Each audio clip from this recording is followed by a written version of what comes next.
Assalamualaikum warahmatullahi wabarakatuh. Perkenalkan, saya Aulia Oktara Madani RZ, NIM 2202611, Prodi Informasi Perpustakaan dan Kearsipan. Baiklah, saya akan menjelaskan jenis-jenis sumber informasi. Jenis-jenis sumber informasi ini terbagi menjadi 3 macam. Yang pertama ialah sumber informasi primer, sumber informasi sekunder, dan sumber informasi tersier.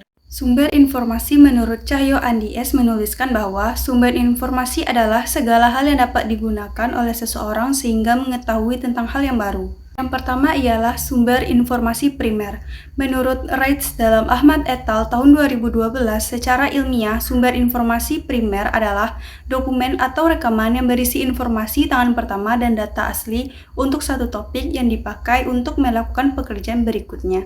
Jadi dapat disimpulkan bahwa sumber informasi primer adalah karangan asli pertama yang ditulis secara lengkap yang memuat hasil penelitian asli, kajian mengenai penjelasan sebuah gagasan dalam sebuah bidang. Sumber ini dianggap otoratif karena informasi yang dimuat berasal dari orangnya langsung. Yang termasuk sumber informasi primer ialah yang pertama, paten. Paten merupakan dokumen resmi yang diberikan oleh pemerintah Kemenkumham kepada pemilik yang memiliki hak. Hak paten merupakan dokumen resmi yang dikeluarkan oleh kantor paten pemerintah yang gunanya untuk melindungi hak eksklusif atas suatu penemuan baru. Karakteristik dari dokumen paten ialah hasil karya yang belum pernah dipublikasi, memiliki nama dan alamat pemegang paten, judul invensi dengan judul invensi alat deteksi, gelombang otak perilaku koruptif, inventor biaya pembiayaan atau pokok biaya dan biaya klaim, nomor paten dan tanggal pemberian. Yang kedua adalah standar. Standar adalah aturan formal yang diaplikasikan pada suatu lembaga yang bertujuan untuk mengatur alur kerja. Standar dijadikan tolak ukur kinerja untuk menghasilkan produk yang memenuhi persyaratan yang telah ditentukan dalam proses produksi dan aspek komersial kehidupan sehari-hari. Standar dapat direvisi, umumnya 5 tahun sekali agar selalu disesuaikan dengan kebutuhan dan perkembangan baru. Perumusan standar menurut SBN yakni transparan, keterbukaan, konsensus dan tidak memihak, efektif dan relevan, koheren, dan dimensi pengembangan. Berikut ialah contoh dokumen standar, yakni Standar Operasional Prosedur atau SOP yang terdiri dari judul dengan judul kegiatan praktikum lapangan, pihak yang terkait, kode, tanggal dikeluarkan, revisi, tujuan, definisi, ruang lingkupnya, prosedur, dan lain-lain. Dan yang ketiga ialah proceeding. Proceeding adalah suatu kumpulan dari hasil penelitian yang dipresentasikan dalam sebuah forum ilmiah baik konferensi atau seminar yang kemudian informasi tersebut dipublikasikan atau diterbitkan. Proceeding dapat diterbitkan dalam bentuk cetak maupun elektronik. Karakteristik proceeding memberikan gambaran penelitian dan perkembangan terkini dalam bidang tertentu dengan bagiannya judul, nama penulis, email, instansi, abstrak, pendahuluan, metode yang digunakan, hasil penelitian diskusi, kesimpulan, konflik, dan ucapan terima kasih, dan juga terdapat daftar pustaka. Yang keempat ialah laporan penelitian. Laporan penelitian merupakan hasil kajian dari peneliti terkait dalam suatu bidang ilmiah yang dikaji, yang dibuat secara jelas, disusun berdasarkan metode dan sistematis. Laporan penelitian berisi penjelasan abstrak, latar belakang, tujuan, ruang lingkup penelitian, metode penelitian, hasil dan pembahasan, kesimpulan, dan daftar pustaka. Laporan penelitian berfungsi sebagai sarana untuk mengungkapkan gagasan atau hasil penelitian dalam bentuk karya ilmiah yang sistematis dan metodologis. Karakteristik laporan penelitian ialah berlandaskan teori, lugas, logis, efisien, efektif, objektif, dan juga tentunya sistematis. Yang kelima ialah tesis. Tesis merupakan jenis karya ilmiah yang diperuntukkan untuk tugas akhir mahasiswa jenjang magister atau S2. Penulisan tesis bertujuan untuk mengembangkan pengetahuan dan seni sehingga bisa menghasilkan karya yang teruji dan inovatif. Karakteristik tesis ialah yang pertama, berfokus pada isu sentral dalam ilmu pendidikan. Yang kedua, berlandasan pada pengujian empiris dalam suatu konteks. Yang ketiga, menggunakan bahasa yang baik dan benar. Yang keempat, penulis harus bersifat objektif dengan gaya bahasa impersonal. Bagian dari tesis ini ialah abstrak. surat pernyataan, kata pengantar, daftar isi, daftar bagan, lampiran, tabel dan format, bab 1 pendahuluan, bab 2 kajian pustaka, bab 3 metodologi penelitian, bab 4 hasil, bab 5 penutup, daftar rujukan, dan terakhir lampiran. Dan yang keenam ialah terbitan berkala. Terbitan berkala merupakan terbitan yang direncanakan untuk diterbitkan secara terus-menerus dengan jangka waktu terbit tertentu. Koleksi ini bertujuan untuk melengkapi informasi pemustaka yang tidak terdapat di dalam bahan ajar. Contohnya ialah majalah. Majalah merupakan jenis terbitan berkala yang diterbitkan dengan frekuensi mingguan atau bulanan. Majalah berisi beragam artikel dalam subjek yang bervariasi. Digambar merupakan majalah komersial atau majalah perdagangan. Majalah perdagangan atau komersial merupakan majalah yang berhubungan dengan aktivitas ekonomi. Tujuan dari majalah ini ialah untuk keuntungan ekonomi dan mencari pelanggan sebanyak-banyaknya dan juga mencari keuntungan dari iklan. Karakteristik majalah komersial ini ialah pada halaman sampulnya yang terdapat pada daftar harga, enceran maupun pelanggan. Dan ada alamat untuk pemasangan iklan pada halaman redaksi. Yang kedua, jurnal ilmiah. Jurnal ilmiah merupakan publikasi dari hasil penelitian yang berisi data dan informasi yang ditulis sesuai dengan kaidah-kaidah penulisan ilmiah. Jurnal ilmiah bertujuan untuk menambah ilmu pengetahuan dengan memuat penelitian terbaru. Struktur dari jurnal ilmiah yaitu abstrak, pendahuluan, tinjauan pustaka, metode penelitian, hasil dan pembahasan, kesimpulan, serta daftar pustaka. Yang ketiga, surat kabar. Surat kabar ialah media cetak atau lembaran yang diterbitkan secara berkala yang berisikan berita atau topik tentang kejadian hari ini, beberapa hari kemarin, dan opini seseorang.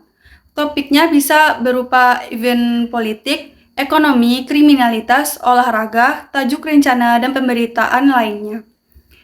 Yang ketujuh ialah terbitan pemerintah. Terbitan pemerintah merupakan dokumen yang dibuat atas perintah dan dengan biaya pemerintah atau bagian pemerintah. Yang termasuk ke dalam terbitan pemerintah ialah undang-undang, peraturan pemerintah, peraturan presiden, terbitan badan internasional, terbitan parlemen, dan lain-lainnya. Ciri umum terbitan pemerintah ialah diterbitkan dengan jumlah yang banyak, diterbitkan juga oleh daerah. Terbitan ini jarang ditemukan di toko-toko dan jarang mempunyai bibliografi. Yang kedua, sumber informasi sekunder. Sumber informasi sekunder merupakan sumber yang menafsirkan atau menganalisis peristiwa atau fenomena historis atau sejarah.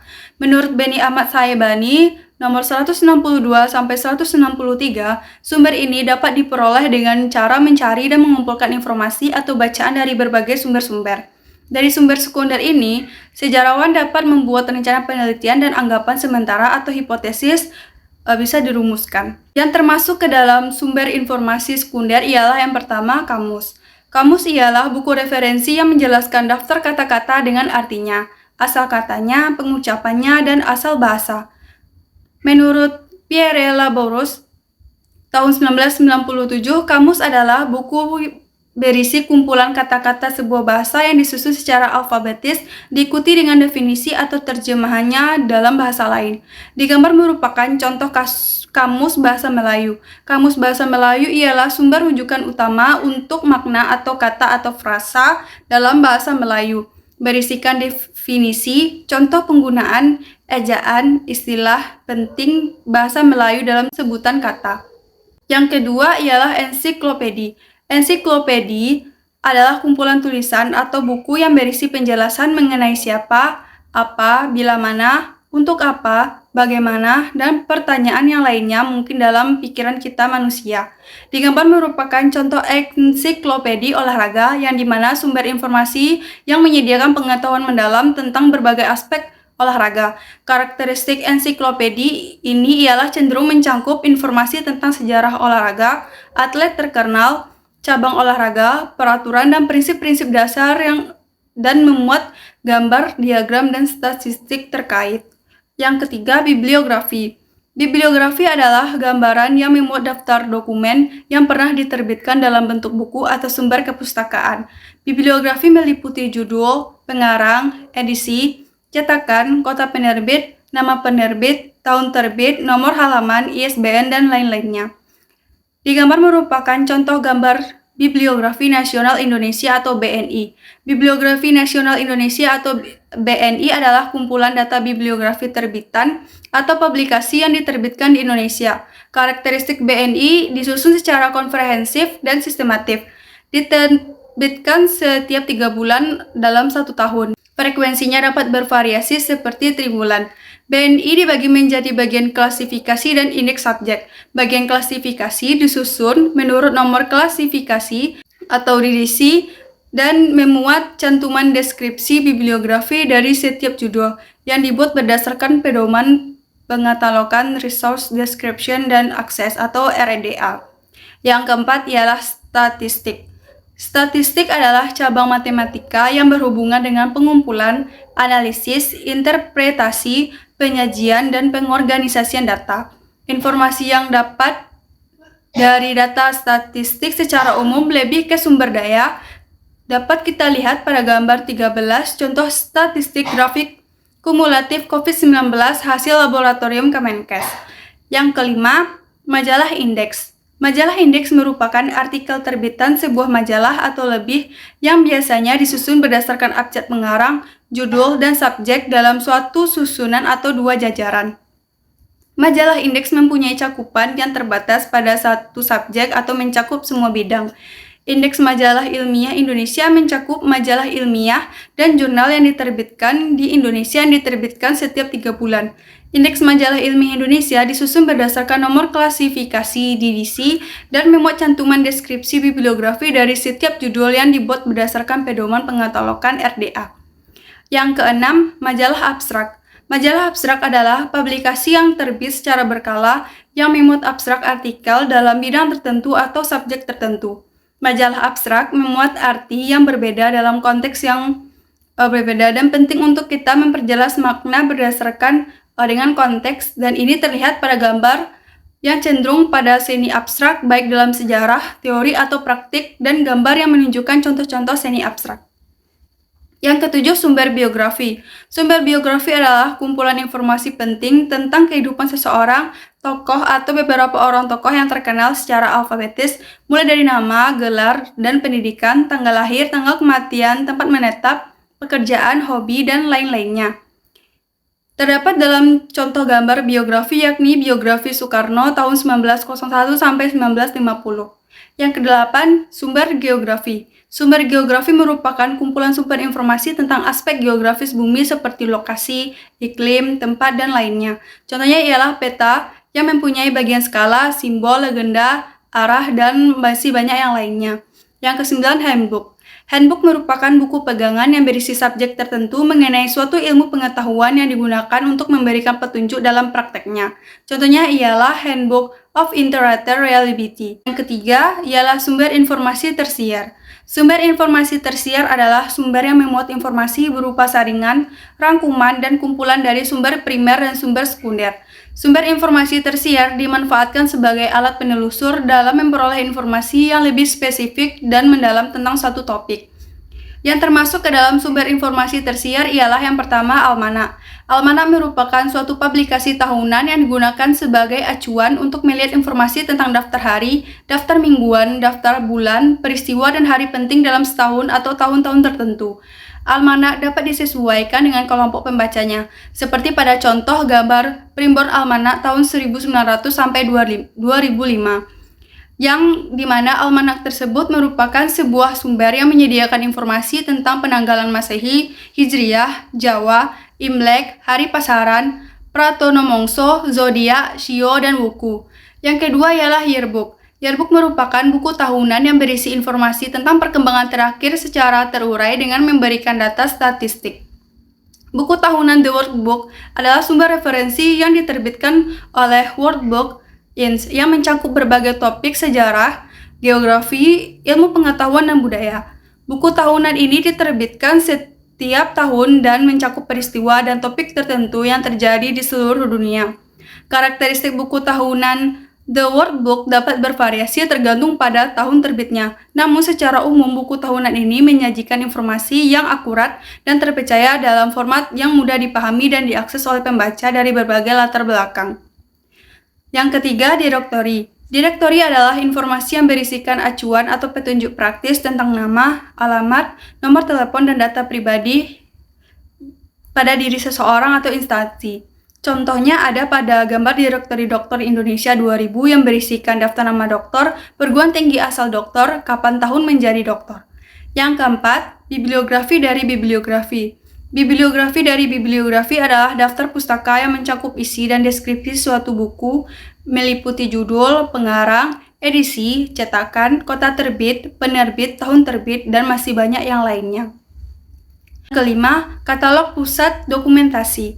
Katalog pusat dokumentasi adalah suatu sistem atau alat yang biasa digunakan dalam mengatur dan mengelola kumpulan dokumen atau informasi dalam suatu pusat dokumentasi atau perpustakaan. Tujuan utama dari katalog pusat dokumentasi adalah untuk memudahkan pencarian, akses, dan pengelolaan informasi yang ada dalam koleksi, dan ini bisa dilihat pada gambar. Dan yang keenam, bahan ajar. Bahan ajar ialah sebuah karya yang digunakan untuk pengajaran dan pendidikan yang disusun dengan sistematis agar pembaca dapat memahami pengertian pada suatu subjek. Bahan ajar ditunjukkan bagi perpustakaan perguruan tinggi, sekolah, dan perpustakaan lembaga pendidikan lainnya. Bahan ajar berfungsi untuk memenuhi tujuan kurikulum. Bahan ajar bisa berupa buku teks, modul belajar, handbook, rekaman siaran atau radio, poster, dan masih banyak yang lainnya, dan ini terlihat pada contoh gambar.